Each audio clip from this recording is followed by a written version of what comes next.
They've got to fix it on the spot. Now, if you think that's a bit excessive, I have to say, first, second and third with 3 cars, followed by 1 and 2 with 2 cars, proves that it's not excessive. David, what's going through Christophe Tinseau's head at this moment?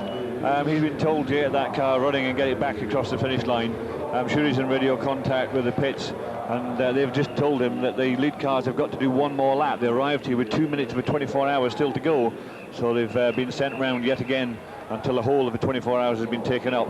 So he'll be going extremely slowly, hoping that they'll be able to catch him up, and that way he has to do just half a lap instead of a lap and a half. Well, is it one or two things? Either he's hoping desperately they'll catch him so he doesn't get to the line first, or it's the only gear that he can select first.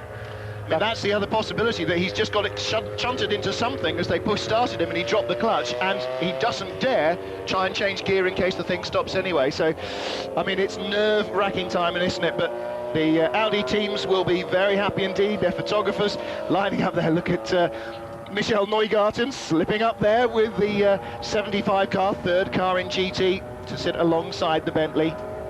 Well, Audi promised last year that despite crushing the opposition with their 1-2-3 victory, they would come back. We expected a big fight from the Gulf Audi and from the champion Audi. It came and faded really with the rain. They didn't have the luck, and perhaps they didn't have the army of backup that is really needed to beat Audi's works team. But Bentley, 2 cars started, 1 car has finished, and it's won its class. Bentley returns to Le Mans, the only non-French manufacturer at the first ever Le Mans. They came second in their first Le Mans, they won their next Le Mans. Wolf Bonato, the Bentley driver, the only man with a 100% Le Mans record. Started 3, won 3, and now 71 years after their last appearance here as a factory team, Bentley are back. And again, as we said earlier on, that's got to be a dream come true. David, the marshalling here, exceptional as always. How do they do it so well? And they've got so many people, as you see, standing there, all these people in their white suits, the French marshals. There's so many of them, and there's so many posts around this very, very long circuit. And they take it in turns. There are shifts that they do to be able to do the whole 24 hours.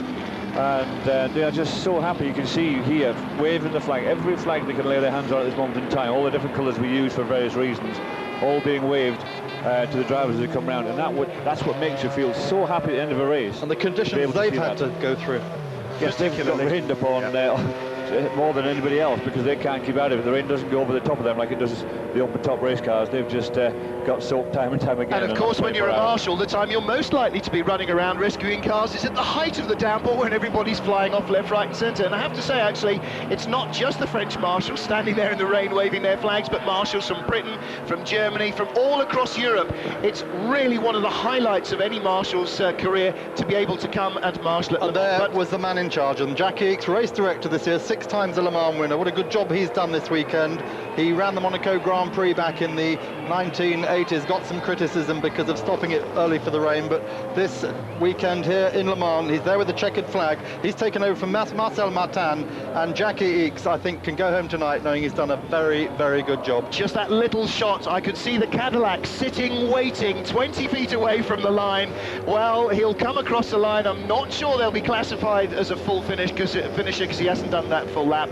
But here, through this picturesque, and the photographers were making a heyday of this, the wall of coloured flags, come the Audi team. Emanuele Pirro waving to the crowd. Laurent Aiello, well, in the death, he gave it everything he could. There is the Dams caddy. Christophe Tinseau sitting and waiting and praying that the clutch will work and that the engine doesn't die. The little WR, the only other 675 car, still struggling around.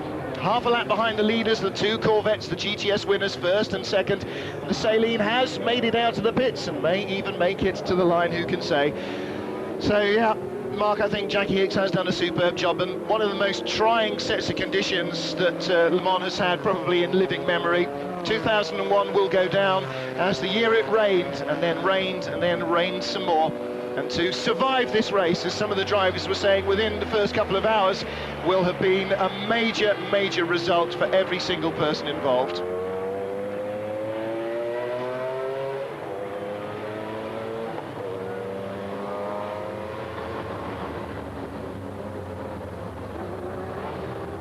through Arnage, the cars come once more, being heralded by the marshals and their flags and saluted by the huge crowds. Great viewing areas.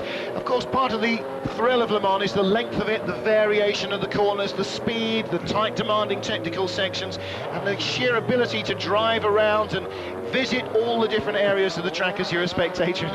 Well, you know, he's been a driver, he knows exactly what's going on, he knows exactly what the regulations are and aren't, probably better than the drivers themselves, and he knows exactly why these two cars are waiting, the two French drivers waiting for the caravan. The first car, of course, is not going to be classified because he hasn't done a full lap. We're hoping for Henri Pescarolo, for Courage's sake, this car is going to be allowed to take the finish, gets it across the line, but the cars are still quite a long way away. They're only just coming out of Arnage, as you said, heading up to the Porsche Carbs, and that's going to seem like an age of eternity for these guys sitting on the track, just waiting for the field to arrive. Christophe Tinseau there, saluting the fact that he can hear the circuit announcer giving the car a mention and getting a big roar from the crowd in the grandstands there by the Ford chicane. Yeah, hi everybody.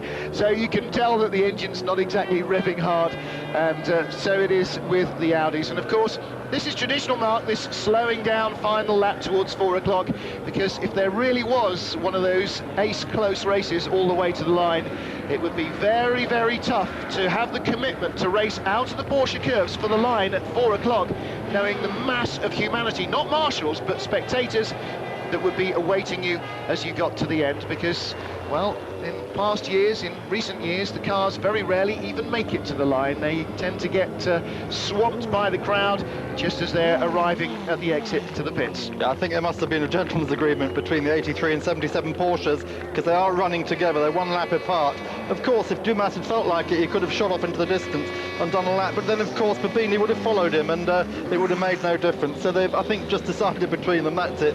We'll settle for that. Luca Drudi, incidentally, who's in that 83 car, it's the second time he's won Le Mans. He won GT2 here in 1998 in that category. All three of them, as we said, won Daytona last year in the GTU category, so that really is the dream team for Porsche. Luca Drudi, of course, sharing his Viper then with Justin Bell, whose dad, Derek, is part of the Bentley operation and who we have enjoyed the presence of yesterday and today, giving us his words of wisdom in the commentary booth. We've also been delighted to have welcomed the presence of Mario Andretti as well yesterday evening, who gave us some very forthright views on his opinions of the race, and first and foremost among those, the fact that he considers it very much unfinished business and wants to come back. And boy, if he could get Dr. Ulrich to put his name on a list of drivers for one of those Audis, I think he would be a very happy man. Well, some of the most disappointed men in the place are on the pit wall. The Pilbeam Nissan team, Ray Rowan's crew, they were out in the first rainstorm, less than 24 minutes into the race, just after the third lap had started. The heavens opened and they were in a 6-car pile-up. Their car absolutely destroyed, the first retirement, and well, very disappointing for them, but they've come here, that's what they wanted to do. They've made the race and they've shown good speed, and they will be back, no doubt about it. And I'm sure that's for everybody who has finished and everybody who's failed to finish. Le Mans holds this unique fascination, as it does to fans the world over. Once you've been, or even before you come, you know you're going to keep coming back and keep coming back. And I'm sure for the Audi team, having won it twice in a row, if they said, you fancy coming back next year, to every single person there, I can't imagine you'd find a single one that said no, can you? Not before they had a good night's sleep. I said next year, not tomorrow. You only got time to catch up on the sleep, certainly. I think the next question is, where do they all go from here? Well, Audi will continue with the LMS, obviously, which they're leading handsomely with Dindo Capelli. All the other teams have got to, though, look at their racing plans, because it's a long time to next year. We've got some 7 months to the Daytona 24 hours and another year now to Le Mans 24 hours. David, they'll be already sitting down, won't they, tomorrow morning, planning what they're going to be doing next year? For the big manufacturers who want to come here and want to win, like Audi, like Bentley, etc., yes, that planning will start in about 10 days to 2 weeks' time, basically. Want to get back, catch their breath, get over, had a debrief on what happened at this race. After that, they will immediately plan for the future. So, yes, it's a whole year. Some people, this is the only race they do. Some of these cars are made purely to do this race.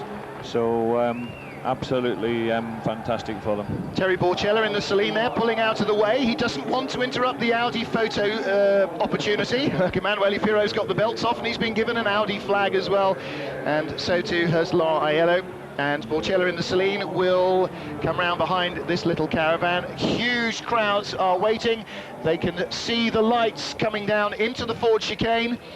Jackie Hicks must feel like he's been up there for 25 minutes waiting for the cars to arrive.